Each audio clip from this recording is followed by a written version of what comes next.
Apareceu agora? Apareceu. Apareceu, né? Então vamos lá, pessoal. Quem depois tiver alguma dúvida, ligue os microfones, tá? E peço que quem tiver aí desligue, desabilite, para não dar eco aqui para mim, tá ok? Beleza, pessoal. Antes de nós tratarmos propriamente de circuitos de corrente alternada, eu tenho que passar algumas coisas para vocês aqui que são muito importantes. Eu vou ter que trabalhar com vocês em relação de números complexos.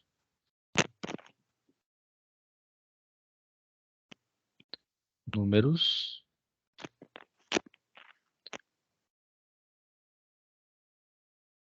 complexos.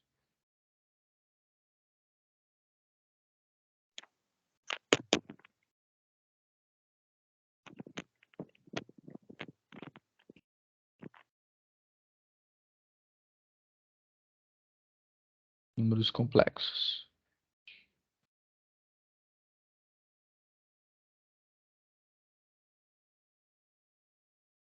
Complexos. Muito bem. O que que acontece?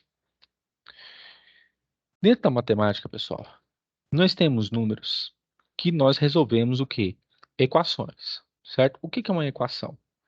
Uma equação é uma formação algébrica e ou numérica em que eu tenho uma solução. Ponto. Isso aqui eu vou voltar com o tempo. Então, mas o tema central dessa aula é isso aqui hoje. O que que é uma equação?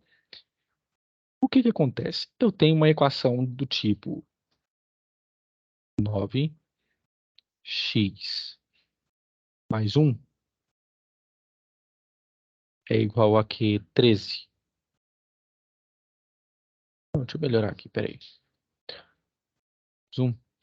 Eu vou falar que isso aqui é igual a 82. Melhor. 82. Então, como que eu resolvo essa equação? Essa equação aqui é do primeiro grau. Por quê? O meu x aqui ele está elevado a 1. Então, o que que acontece? Eu venho 9x igual 82. E o 1 que estava aqui positivo, ele passa para o outro lado o quê? Negativo. Então, fica o quê? 9x 82 menos 1 dá 81.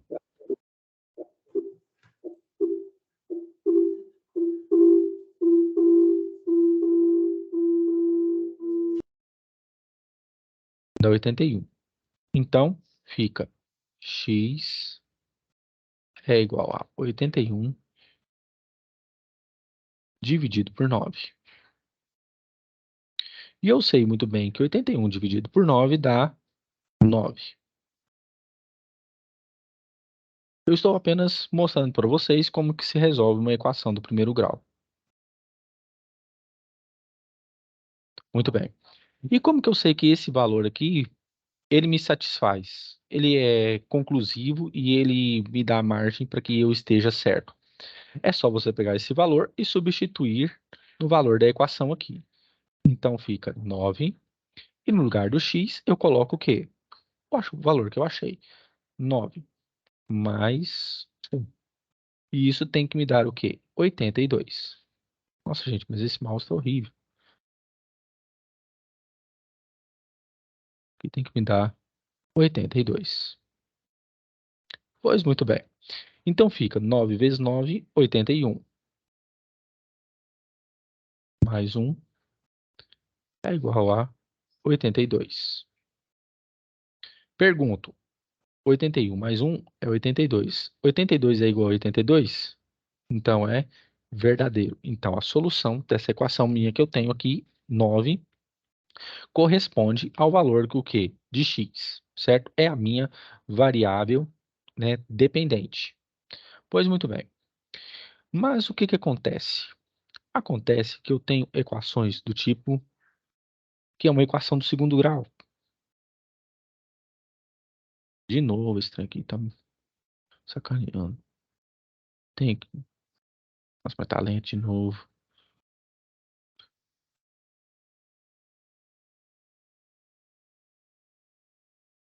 Mas como esse mouse tá horrível. Eu tenho equações do seguinte tipo: x quadrado menos 5x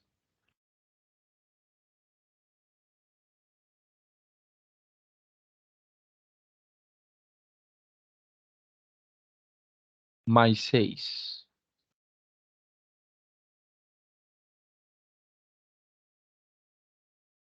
Deixa eu só fazer um negócio aqui rapidinho.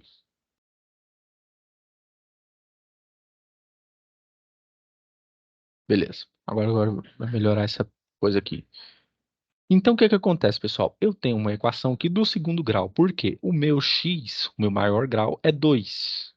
Então, eu tenho que ter o quê? Dois valores, que se eu substituir aqui, a minha equação tem que dar zero.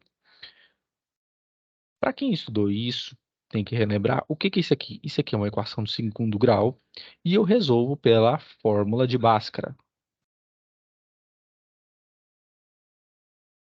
Fórmula de Bhaskara.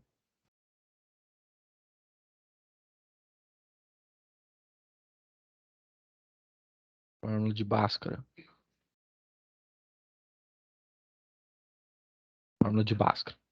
Que é da seguinte forma: x é igual a menos b, mais ou menos, raiz quadrada de b ao quadrado, menos 4 vezes a vezes c,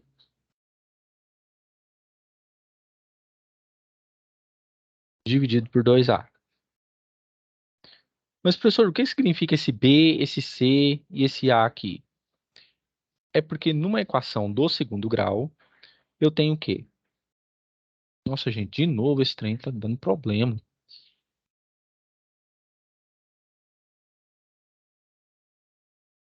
Ah, cara, esse trem aqui. Eu tenho uma função do segundo grau que é o c, que uma equação do segundo grau, ela é expressa da seguinte forma: ax. Nossa, gente, que trem.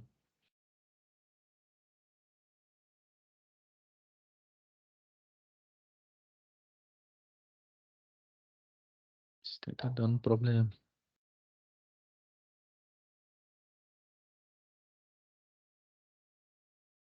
Nossa, gente, todo. Ah, nem. Tá ficando lento demais. Aí eu tô apagando coisa que não deve. Sair de novo, entrar de novo. Por que que tá lento desse jeito? Aí de novo.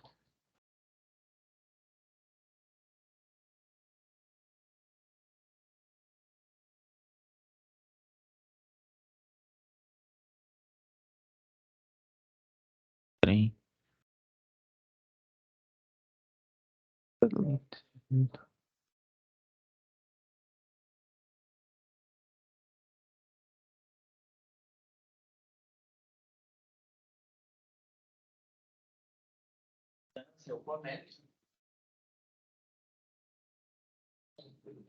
que acontece?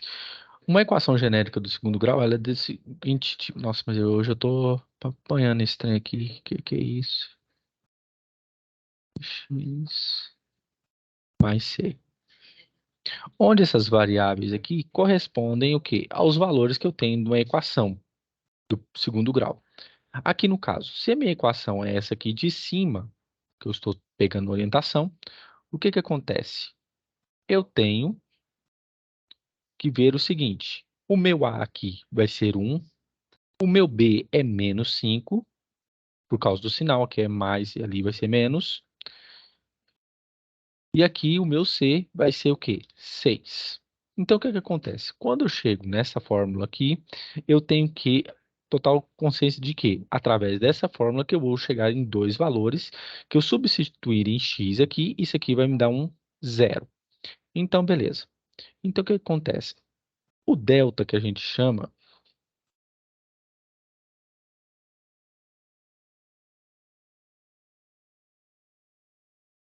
Pessoal, vocês estão me ouvindo? Estamos sim. Que eu não sei o que tá acontecendo, que Sim. meu computador tá travando aqui. Deixa eu fazer de novo isso aqui. Vamos ver se agora vai dar. Acho que agora vai. Vai nada, tá travando de novo. Que...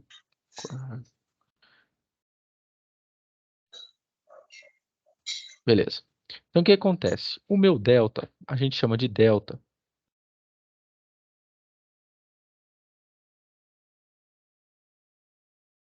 Gente, mas que coisa.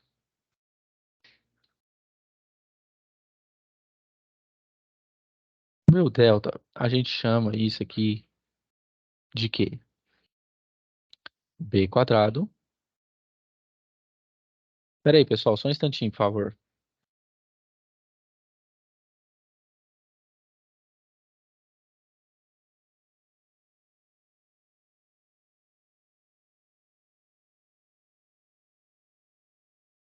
Estão me ouvindo agora? Esse negócio aqui tá ficando lento, eu não sei o que tá Sim. acontecendo. Ouvindo, a gente está Beleza. ouvindo bem, só que aí onde você está escrevendo que está lento. É isso mesmo. Porque qualquer coisa, eu vou ver se eu pego uma mesa digitalizadora ali. O negócio aqui que eu tô escrevendo aqui e tá ficando lento. Ele tá travando direto. Então o que acontece? Esse aqui é meu delta. Então eu vou achar as raízes dessa equação. Só relembrando. Então pego o quê? O meu b é menos 5, comparando. Então fica menos 5 elevado ao quadrado. Menos 4. O meu a aqui é 1. E o meu c é 6. Muito bem. Então meu delta aqui, essa operação, ele vai dar o quê? 25, que é menos 5 ao quadrado, menos 24. Então, isso aqui vai dar o quê? 1, beleza? Muito bem. Então, eu vou achar os meus valores. X é igual. O menos b é menos menos 5, menos com menos dá mais, 5, mais ou menos. A raiz quadrada de delta, que aqui no caso vai ser 1, a raiz quadrada de 1 é 1, dividido por 2 vezes 1, que é 2. Então, o meu x aqui, minha primeira raiz, posso fazer o quê? 5 mais 1, 6, dividido por 2, 3. O meu x2 agora é 5 menos 1, 4, dividido por 2, 2. Então, eu tenho duas raízes. E como que eu verifico isso? Fazendo a prova real. Eu vou e substituo no lugar de x uma dessas raízes. Eu vou fazer com menos 3, com 3 primeiro, para vocês verem. Então, fica 3 ao quadrado, menos 5 vezes 3, mais 6, igual a zero. 3 ao quadrado é 9. 5 vezes 3, 15, mais 6. Então, fica o quê? 9 mais 6, 15. Com menos 15, zero. Então, essa é verdadeira. A solução é verdadeira. Agora, para o 2. Fica 2 ao quadrado, menos 5 vezes 2, mais 6. Ficando lento de novo.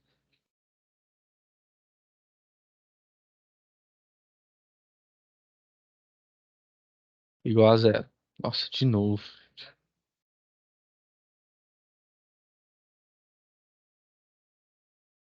Vamos lá. 2 ao quadrado, 4. Menos 2 e 5 vezes 2, 10. Deus do céu, hoje vai ser só isso.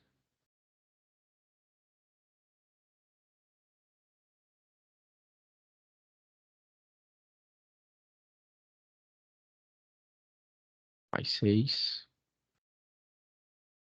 Quando é pior.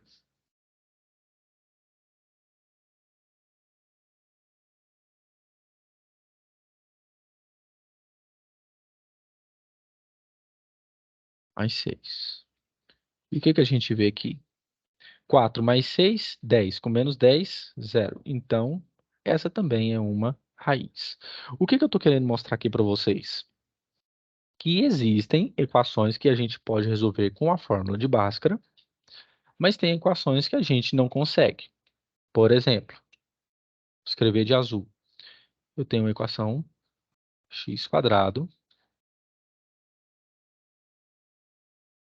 menos 2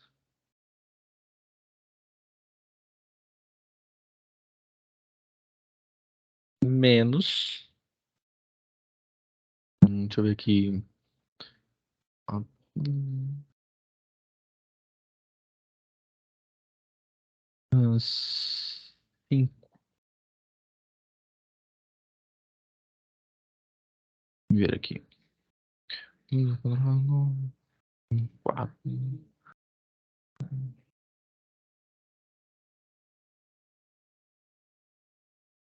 coisa assim, ó.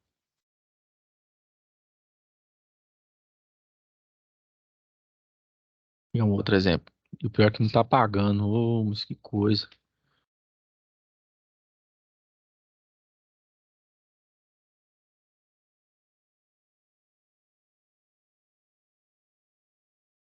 Vamos, gente.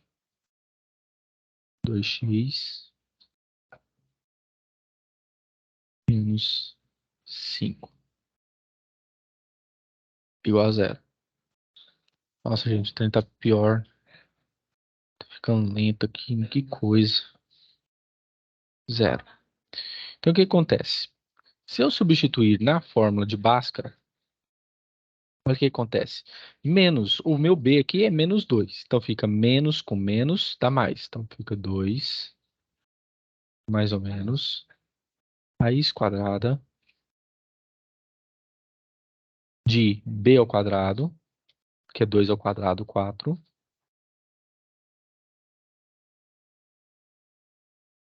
menos 4 vezes o meu A, que é 1, e o meu C, que é menos 5. Não, tá. Peraí, pessoal, deixa eu ver se eu acho uma mesa de digitalizador aqui e ver se eu faço alguma coisa, porque aqui tá muito ruim. Só um instantinho.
Pessoal, estão me ouvindo? Deixa eu ver se a minha mesa digitalizadora aqui vai funcionar.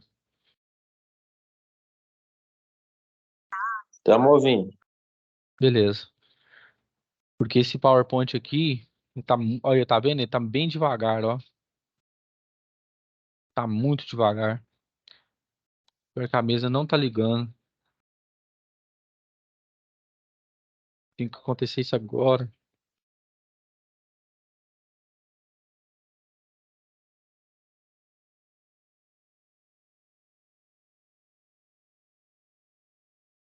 Ver se agora aceita.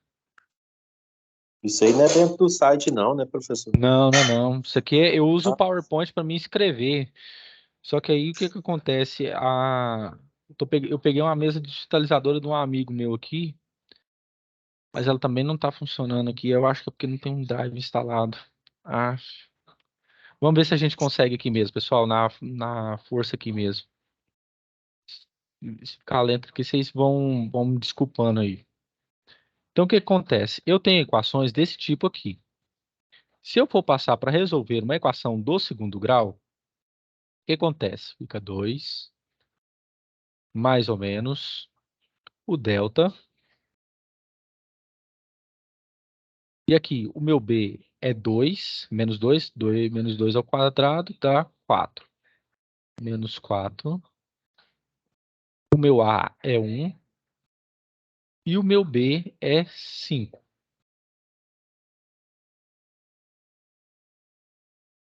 E tudo isso eu divido por 2. Muito bem. Então, como que eu faço? Ponho x, começando a travar de novo. Calenta. E aí fica aqui. Aqui, 4 vezes 1 vezes 5 dá 20. Menos 4 dá menos 16.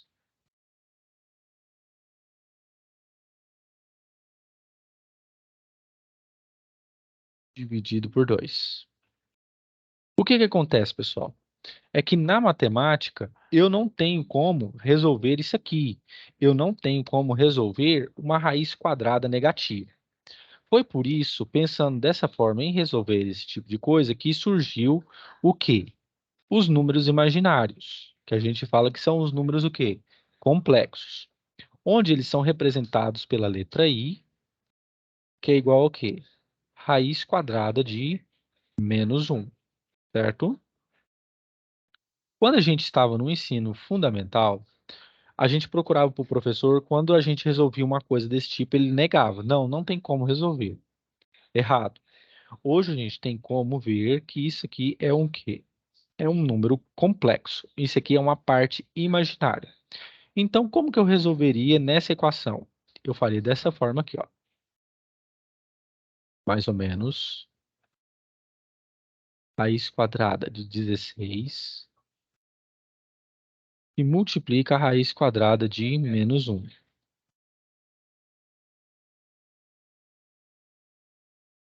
dividido por 2. Então, mas a raiz quadrada de 16 não é menos 16? Não.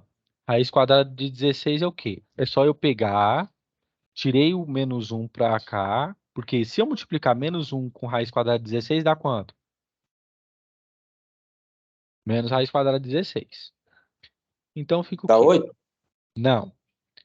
Fica assim, ó. 2 mais ou menos. Raiz quadrada de 16, pessoal, é 4. Porque 4 ao quadrado, ou 4 vezes 4 é 16. E aí fica aqui a raiz quadrada de menos um, certo? Dividido por 2. Então, o que que eu posso fazer? Eu posso colocar o meu 2 em evidência, ou seja, o 2, que é um número que pode multiplicar essa equação de cima para me cancelar com a de baixo. Como que eu faço? Deixo 2 e abro parênteses. Qual o número que eu multiplicado por 2 aqui que vai dar 2? É o 1. Porque 2 vezes 1, 2. Mais ou menos. Agora, o número que eu multiplicar aqui, o que vai dar 4? 2, porque 2 vezes 2, 4. Raiz quadrada de menos um, dividido por 2. De cima com o de baixo. A minha raiz é o quê? 1 mais ou menos raiz quadrada de 2, 2 raiz quadrada de menos 1. Então, o que que acontece? Eu tenho uma equação onde eu tenho um número complexo, certo? E que ele é da seguinte forma: 1 mais ou menos 2 raiz quadrada de menos 1. O que que significa dizer isso aqui? Que um número complexo que a gente representa por z, ele vai ter a seguinte forma: a mais bj, onde esse j é o quê? A raiz quadrada de menos 1. Mas por que que esse j é a raiz quadrada de menos 1, professor? Se é i, que o senhor falou que ele vem de imaginário. É porque na elétrica nós utilizamos i para corrente. Então, nós utilizamos j na elétrica para quê? Para representar esse número. Na matemática, a gente representa esse número da seguinte forma. Uma solução fica como 1 mais ou menos, como eu sei que é raiz de menos 1, então fica 2i. Se você um dia achar uma solução dessa aqui, você não precisa se espantar, porque esse número ele tem uma solução que imaginária, ele tem uma solução que complexa. Então, muito bem. O meu número imaginário, meu número complexo, perdão, ele tem que ter essa característica. Eu tenho um número A mais um número B. O meu número A, pessoal, a gente chama ele de parte real. Ou seja, é um número que ele compõe um número complexo, número Z, e ele não precisa de um número imaginário para existir. Parte real. Enquanto o meu B é a minha parte imaginária. Parte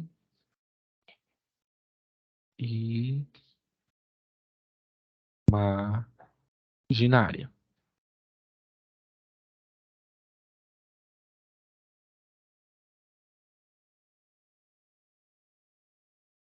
Parte imaginária. Muito bem. Pessoal, pode apagar isso aqui, sim ou não? Essa parte aqui. Ou vocês Pode, já estão... te permiti. Pode, então? Então vou apagar. Agora o negócio parece estar voltando ao normal. Beleza. Então, o que que acontece? Vou passar essa parte aqui para cá.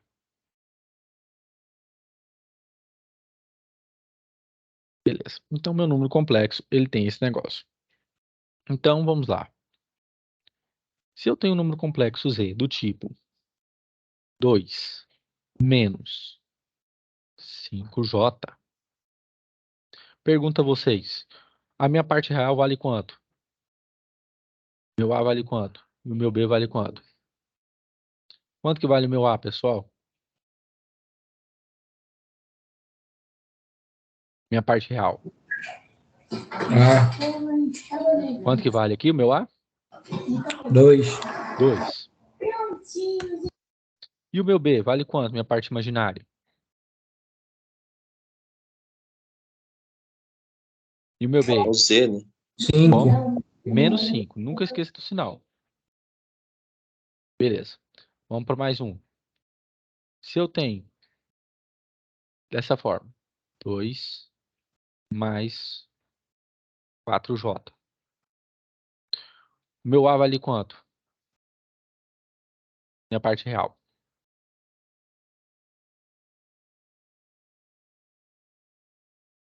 Quanto que vale minha parte real aqui, pessoal? Esse número? 2. 2, Isso, muito bem. E minha parte imaginária? 4. Isso. 4. Nunca se esqueça. É Por quê? positivo. Se fosse Isso, menos 4. isso, muito bem. Por quê? Você sempre tem que ter noção do sinal, porque ele faz uma grande diferença na hora de você achar o ângulo com que essa corrente vai vir. Por que que isso aqui é muito importante, pessoal? Porque é o seguinte, imagine aqui comigo. Eu tenho aqui um gráfico, eu vou fazer um gráfico,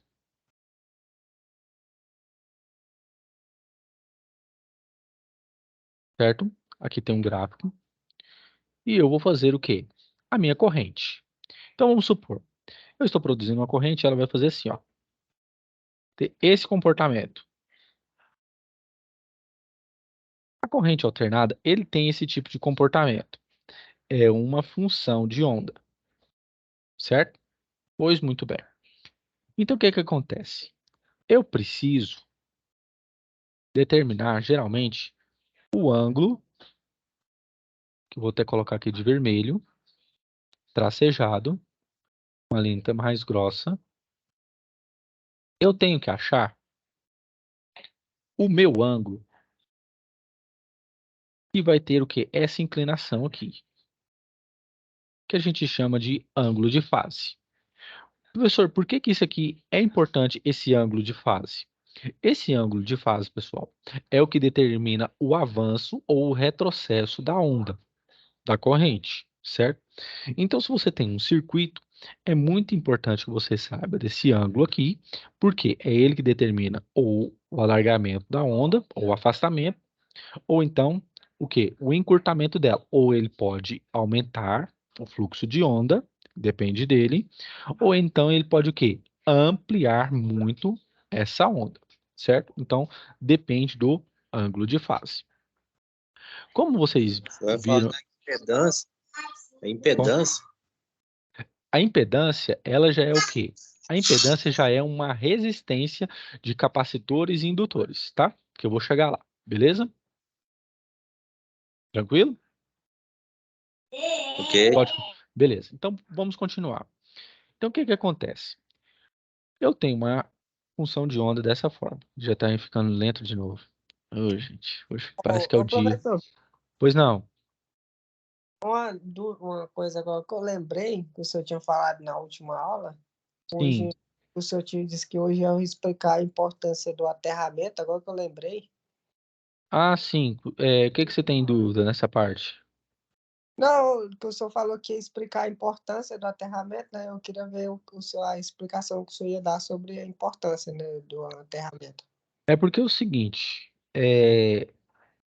você sabe muito bem que tudo que nós temos aqui de consumo de energia elétrica, nós temos que enviar para a Terra. Por quê? Hoje eu estou. Quando uma coisa que não dá certo, aí me desestabiliza mesmo. Beleza. O que que acontece? A Terra, põe que isso aqui é a Terra. Beleza. Aqui, isso aqui, beleza. Suponha que isso aqui é a Terra. O que que acontece? Quando você faz algum tipo de instalação elétrica, um aterramento, você está fazendo com que cargas saiam de um ponto e vá até a superfície da Terra. Suponha que essas cargas aqui são negativas. Por que que a Terra ela capta essas cargas? Porque a Terra é um grande capacitor. E o que que é um capacitor? Um capacitor é um instrumento, um elemento eletroeletrônico que ele tem como finalidade o quê? Armazenar cargas elétricas. Então, o que que acontece? Quando você faz um aterramento no solo, por exemplo, você enfica uma estaca aqui, uma subestação, por exemplo, ela o quê? Ela tem cabos, certo? E o que que acontece? Toda a carga em excesso que circula por ela, ela vai descendo para a terra.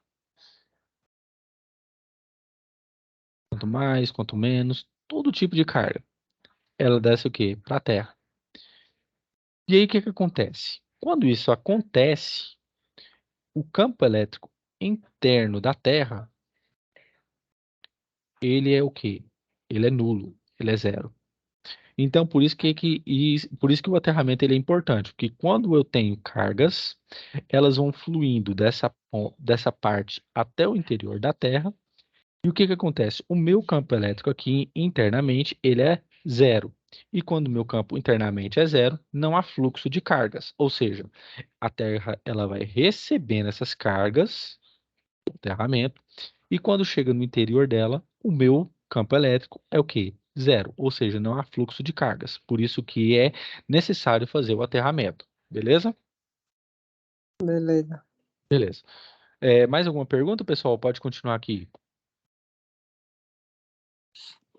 Pode continuar? Pode. Então, beleza. O que que acontece? No caso da corrente aqui, ela vai sofrer o quê? Ela tem uma ondulação. Eu que tenho aqui o meu valor de pico. E aqui eu tenho um valor de quê? De vale. Hoje tá difícil. Viu? Negócio estranho para escrever aqui. Meu Deus do céu. Eu tenho aqui meu valor de vale. Aumento de novo. E aqui eu tenho meu valor de vale. Nossa. Eu tenho meu valor de vale. Muito bem. Então o que acontece? O meu valor de pico é onde a minha tensão atinge um ponto máximo. Certo? E o meu valor de vale é quando ela atinge o potencial mínimo. Muito bem. Quando isso acontece, pessoal, é o que a gente chama de valor eficaz. Eu tenho uma tensão nesse ponto aqui, e o que que a gente faz? A gente pega essa tensão e multiplica por raiz quadrada de 2. Certo? Quando eu estou nessa margem aqui. Ah, mas professor, e se pedir o meu valor mínimo? É você pegar essa tensão e só trocar o sinal e multiplicar por raiz quadrada de 2, certo? Pois muito bem. Por que que isso aqui é importante, pessoal? Isso aqui é importante porque o meu número complexo, como eu disse para vocês, é o que vai determinar o meu ângulo de fases aqui, certo? Meu ângulo de fase. É ele que vai determinar. E como eu disse para vocês, é este ângulo aqui que determina se minha onda ela vai estar o quê? Prolongada ou se ela vai estar encurtada. Muito bem. No caso de capacitores e indutores, são elementos o quê? Eletroeletrônicos. No caso de um capacitor,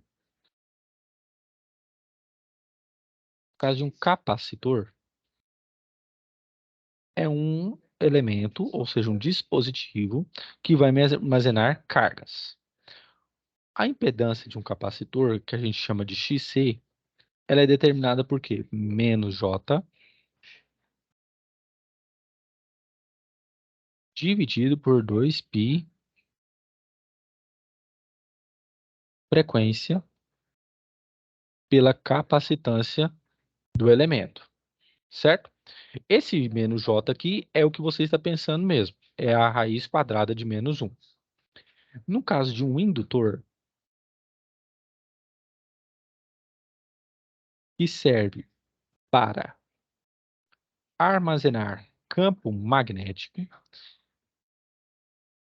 a impedância dele, que a gente chama de XL, é determinando o quê? O SPI, frequência pela indutância. Todos esses, pessoal, a unidade é o quê? É ohm. Aqui é ohm, aqui é ohm. É a unidade de resistência mesmo, certo? Pois muito bem.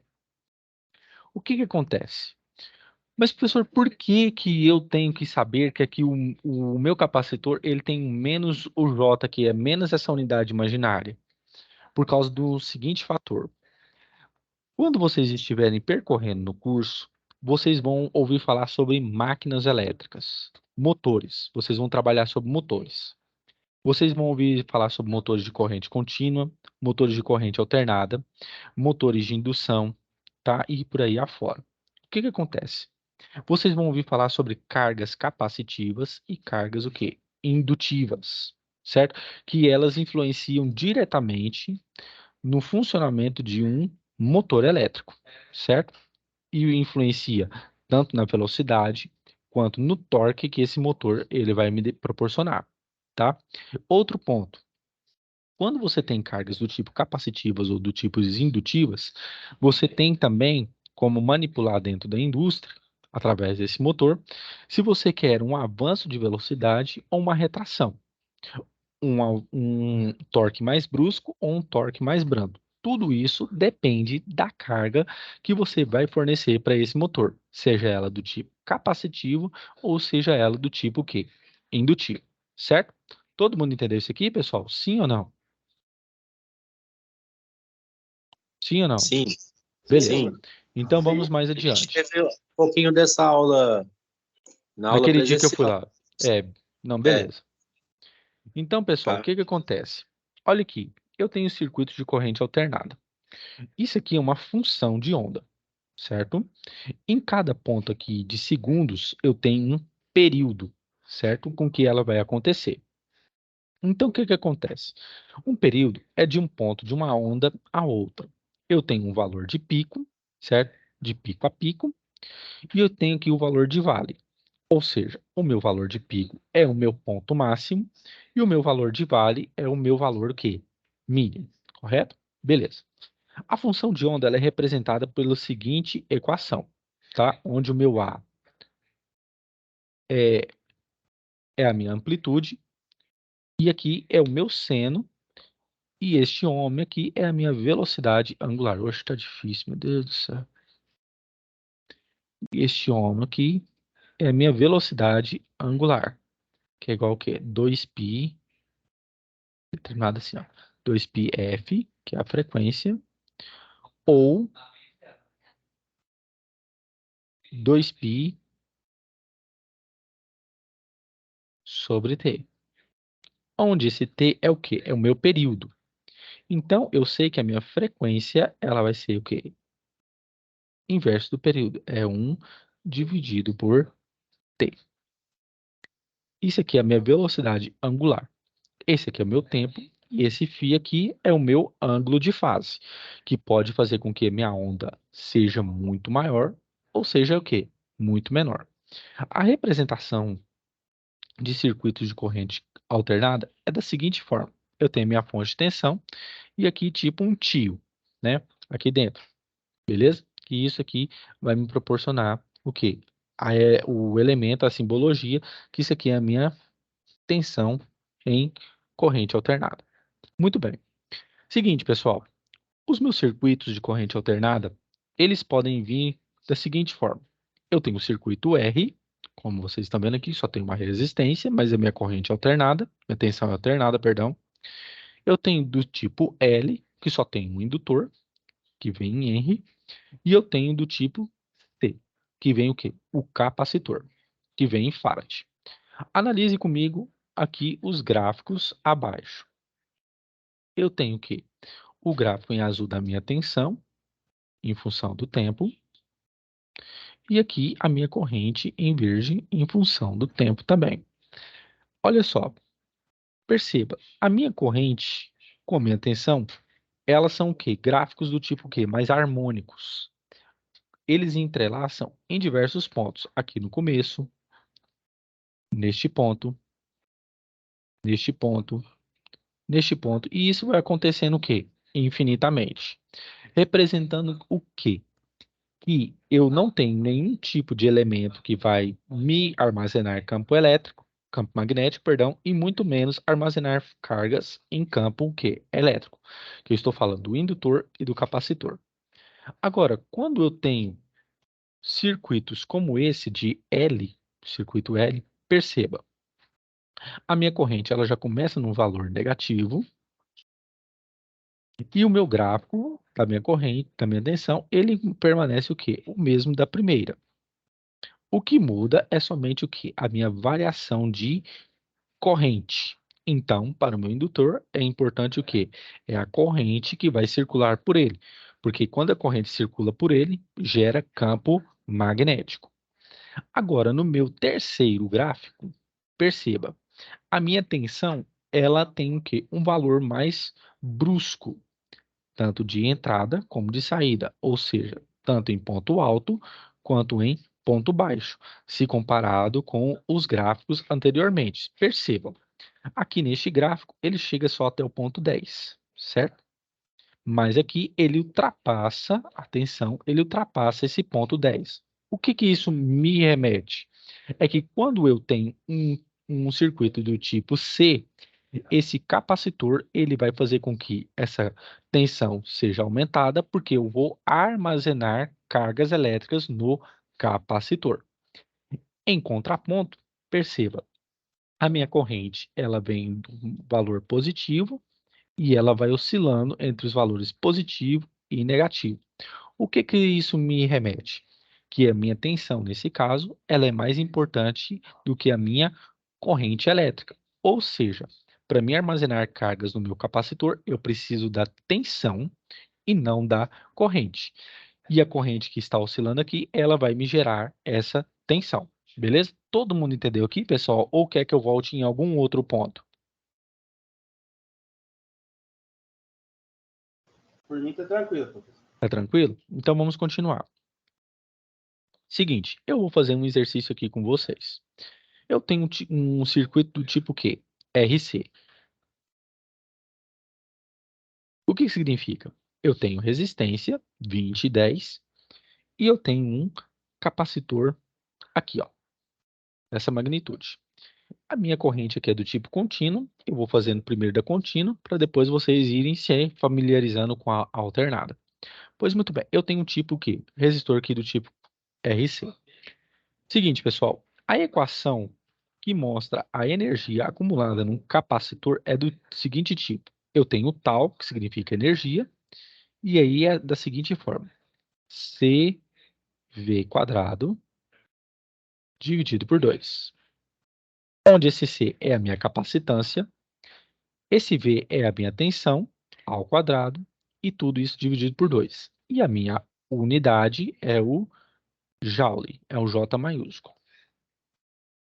É o Joule, não é o número imaginário. O número imaginário a gente representa por J minúsculo. Ou na literatura, um J em itálico, né, virado. Mas nesse caso é um J maiúsculo, que significa energia. Pois muito bem. O que é que acontece? Eu tenho aqui um circuito do tipo RC. Como que eu resolvo ele? Na prática, como que eu resolvo? Para mim chegar a determinar essa energia acumulada, eu venho e retiro o meu capacitor. Então, como que funciona? O meu circuito ele vai ficar desta forma. Aqui. Substituo aqui do de 10.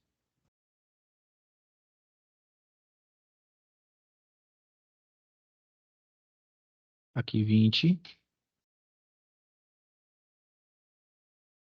Aqui 10. E aqui minha tensão de 30. Muito bem. E o que acontece? Eu vou falar que tem uma corrente circulando por aqui. I. Muito bem. Então, o que eu faço? Utilizo a primeira lei de Ohm. V é igual a RI. Muito bem. A minha tensão aqui é 30.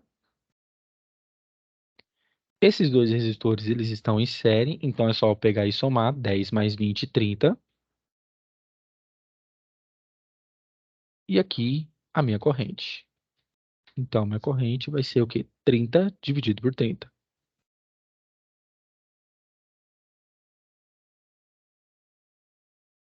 Então, a minha corrente aqui vai dar 1 ampere. Beleza. Só que a minha corrente, ela não é interessante para esse caso. Por quê? Eu tenho um capacitor, eu quero saber a tensão que vai para ele, certo? E aí, convido você a prestar bastante atenção aqui comigo. Olha só, pessoal, neste ponto aqui que eu estou circulando, nesse nó aqui, perceba. Pergunta a você, esse nó A, ele está em paralelo com o capacitor, sim ou não? O que é que vocês me dizem? Sim ou não? Sim. Então, o que é que acontece? Quando eu tenho alguma coisa em paralelo, significa que a minha tensão vai ter que ser a mesma nesses dois pontos, correto? Então, o que acontece? A minha tensão que eu achar aqui é a tensão que vai ser alimentada neste capacitor. Então, como que eu faço? Eu venho e calculo a tensão nesse nó A. Então, fica VA é igual a R vezes o I que você achou. Então, a minha tensão nesse A vai ser o quê? A minha resistência, que é 20, vezes a corrente, que é 1. Então, isso aqui vai me dar o quê? 20 volts. Beleza? Então, o meu VA é igual a 20 volts.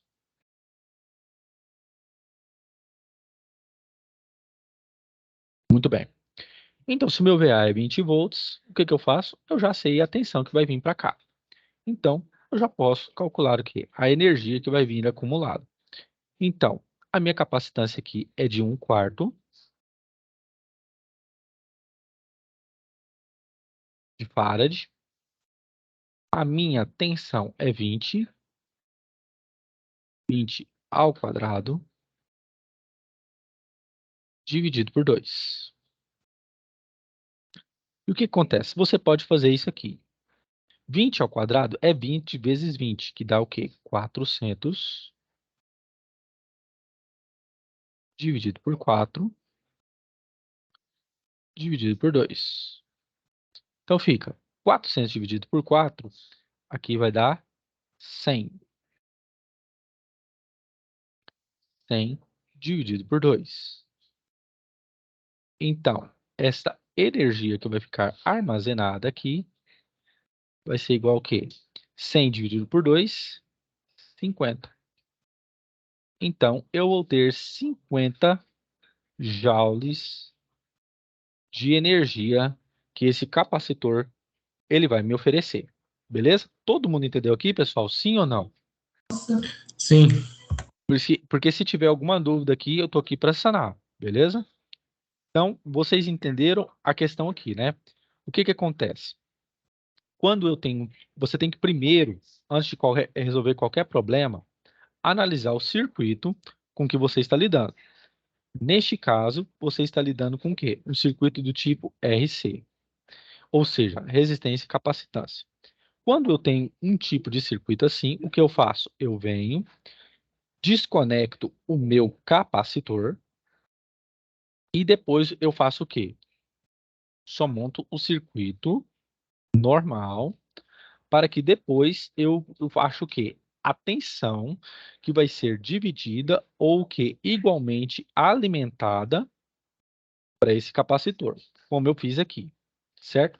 E nunca se esquecendo, sempre utilizando as leis de Kirchhoff e as leis de Ohm, principalmente aqui a primeira.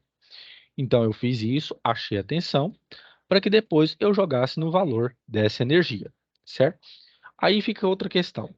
Professor, como que ficaria a questão da minha impedância aqui, da minha resistência nesse capacitor? Eu quero saber, eu quero determinar. Então, muito bem. Como que você determina? Você sabe que a impedância no capacitor, XC, ela é igual a menos J, vezes a parte imaginária, dividido por 2π, frequência, vezes a capacitância, certo? Beleza. E o que que eu vou fazer? Eu vou adotar o mesmo padrão de frequência que nós temos no nosso país, que é de 60 Hz. Então, eu venho e fica menos J dividido por 2π. A frequência é 60. E o que? A minha capacitância aqui é 1/4. Beleza. Eu posso fazer isso. E aí, o que acontece, pessoal? Dependendo do exercício, ele pode fazer o seguinte. Dependendo do exercício que você fazer, o π, ele quer que você considere 3 para facilitar nas contas. Porque ele é um número irracional e ele fica entre 3,14 e 3,15. Certo? Beleza.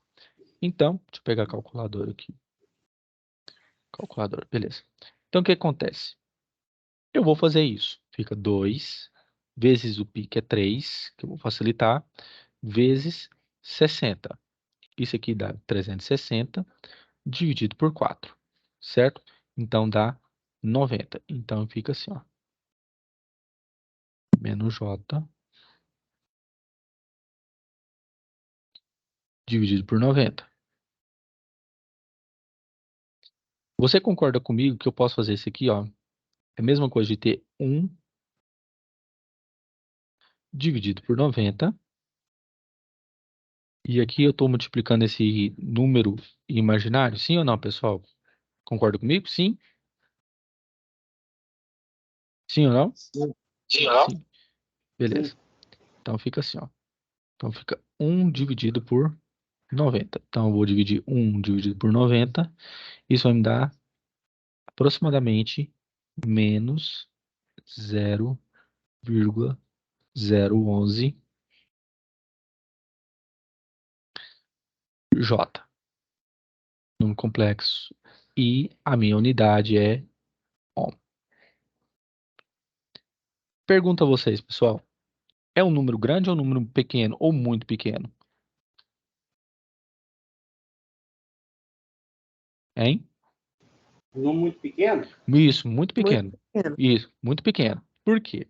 Esse número, ele já é negativo, como vocês estão vendo aqui. E ele é o quê? É um número que tende o quê? Ao valor zero, ao valor nulo. Então, o que que significa dizer? Se esse número ele é muito pequeno, então a resistência desse capacitor é o quê? Muitíssimo pequena também. Ok? Beleza? Então, se você quis determinar a impedância do capacitor, então você já determinou dessa forma aqui. Tá ok? Sempre lembrando que para facilitar as contas, o π é igual a 3 e a minha frequência é igual a 60 Hz, que é o que nós adotamos aqui no Brasil. Em outros países como Paraguai e Uruguai, por exemplo, a frequência que nós temos lá é de 50, tá? Aqui no Brasil nós adotamos 60. Alguma pergunta, pessoal? Sim ou não?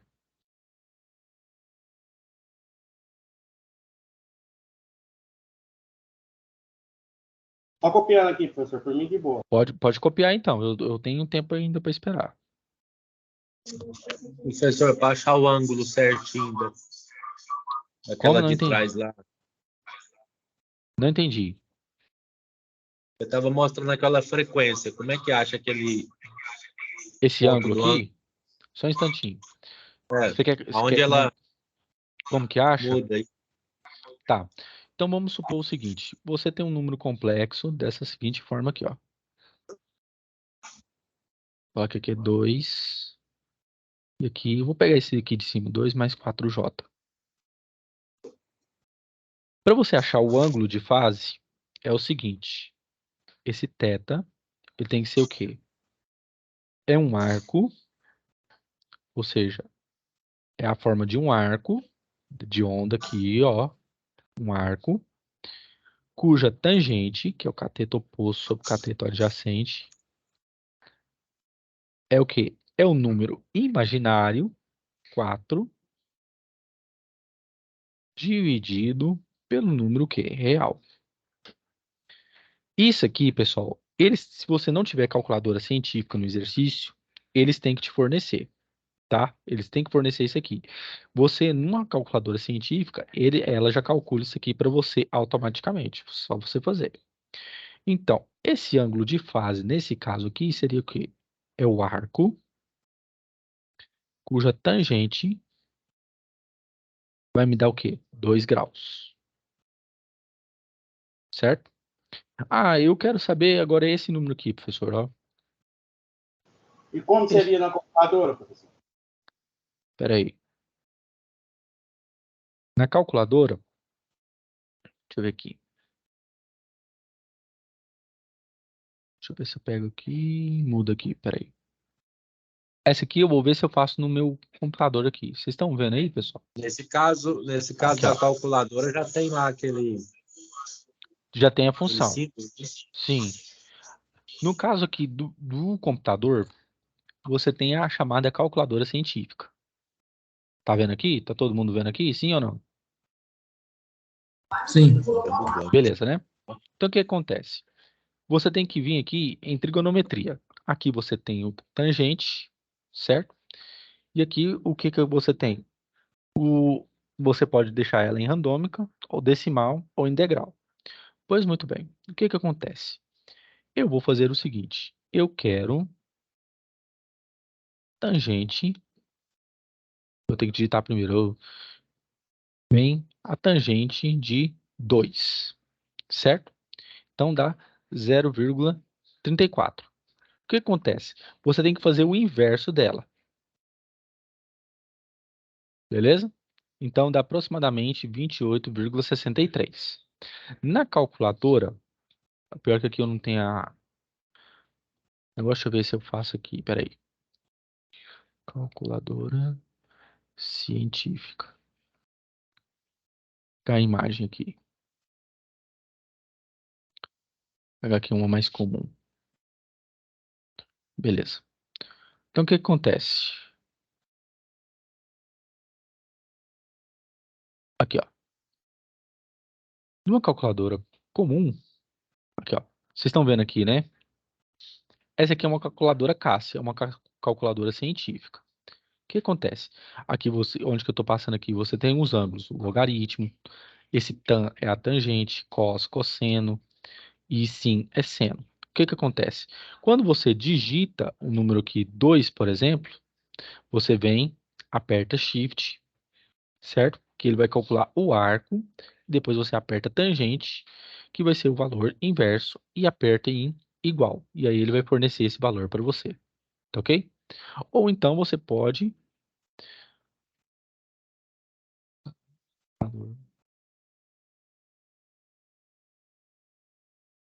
Dois.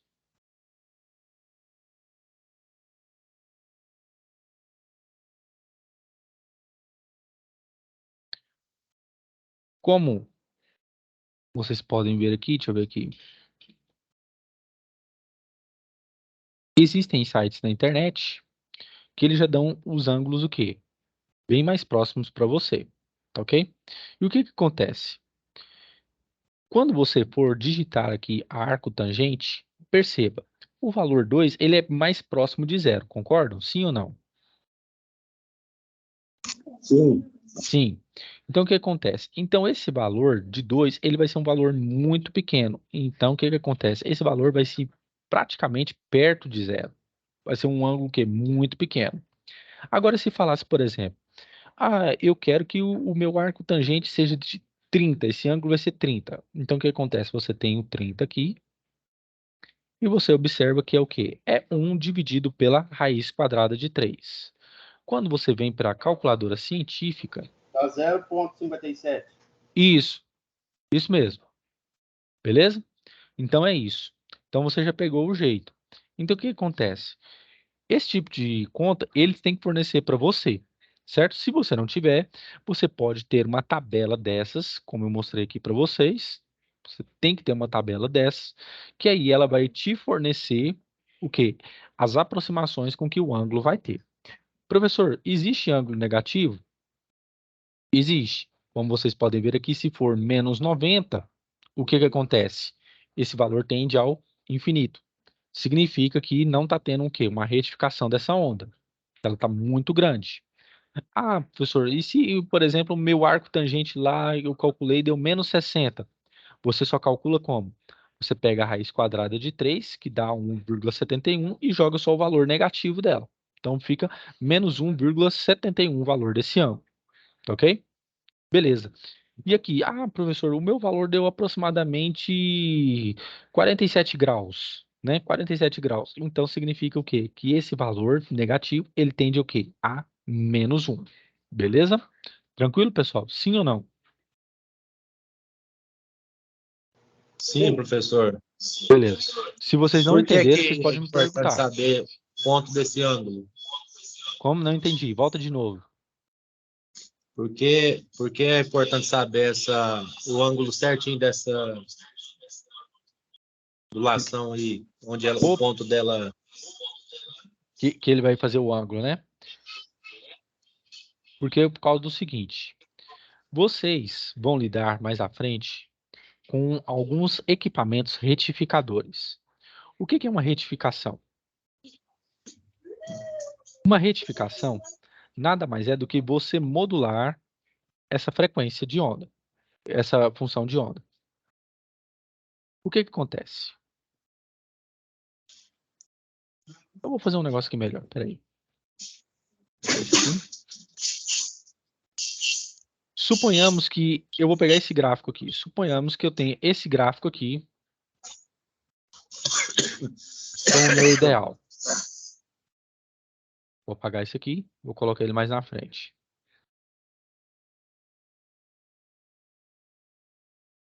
E aqui. Suponhamos que eu tenha este gráfico aqui. Estou pegando ele, certo? O que acontece? Na prática, o que acontece? Eu vou ter ondas dessa forma aqui, ó. Eu posso ter desta magnitude. Tá falhando de novo. Meu Deus do céu. Vamos de novo.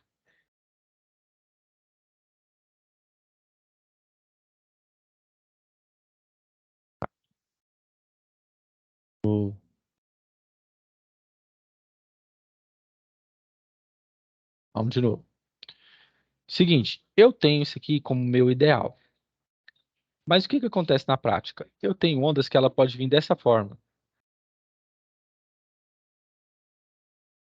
Mas por que isso acontece, professor? Porque nós chamamos isso aqui de harmônicos. Então, o quê? Imperfeições na função de onda. Travando de novo. São imperfeições na função de onda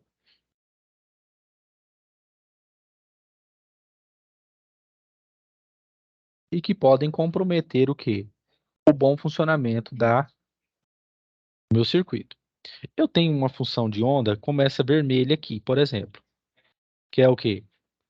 A minha prática, é o que eu vejo no meu ideal. Não, no meu real.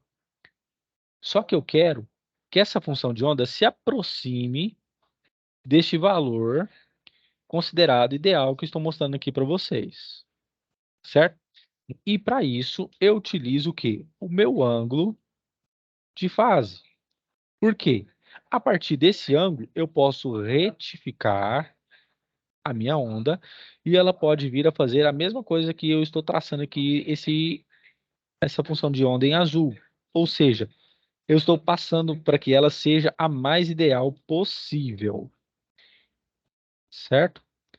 É por isso que esse ângulo de fase ele é o quê? Ele é muito importante. E aí vocês vão ter contato com transistores, vão ter contato com diodo, com tiristores, com varistores e com tantos outros equipamentos que vão fazer o quê? Retificação dessa onda, ou seja, um ajuste da minha função de onda, fazendo com que ela passe da parte que eu considero o quê? Comum, na prática, para a parte ideal, a mais próxima possível da minha parte o quê? Ideal, beleza? Todo mundo entendeu isso aqui, pessoal? Sim ou não? Entendeu, professor? Beleza? Mas é isso que é importante. Uma fábrica tem, lá nos computadores já tem esses gráficos aí, tudo. Sim, já tem tudo determinado. Sim, já tem tudo determinado. Tanto é que, assim, é esse tipo de gráfico, é esse tipo de situação que determina a qualidade da minha energia elétrica, certo? É ele que determina o quê? Quanto mais você suprimir, entre aspas, esses harmônicos, tirar esses harmônicos, mais melhor é a sua energia elétrica, mais qualidade ela tem. Beleza? Beleza, professor, entendi. Beleza. Entendeu? Mais alguma pergunta, pessoal? Sim ou não? Tranquilo, professor. Beleza. Pessoal, eu vou encerrar por agora, já deu quase 9 horas, vai dar quase 9, né? Falta 20, porque hoje o meu dia aqui foi difícil. Vocês perceberam que os slides aqui não estavam ajudando, estavam tendo muita lentidão, tá? Mas nós vamos ter muito tempo ainda para isso.